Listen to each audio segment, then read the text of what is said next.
Социал тармактарда, телеканалдарда ар кимди укук коргоо органдары кармагандыгы тууралуу көрүп жатабыз.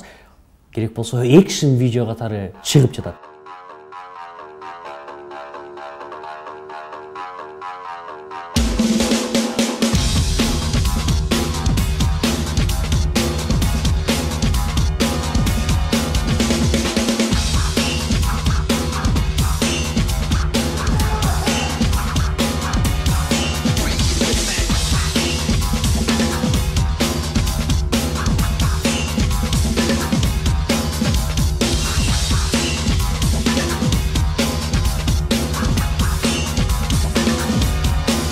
Биз бүгүн болсо кандай олуттуу себептердин негизинде жаранды кармай ала тургандыгы тууралуу айтып беребиз.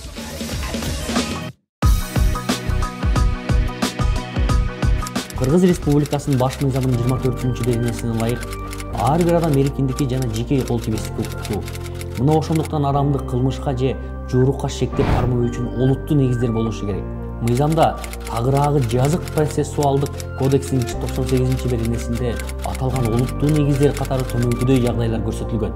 Биринчи, эгерде адам кылмыш же жорук жасаганда же ал жасалгандан кийин түздөн түз кармалганда. Экинчиден, эгерде көргөндөр, анын ичинде жабырлануучу кылмышты же жорукту жасаган адам катары кармалып жаткан адамды түздөн түз көрсөткөндөр.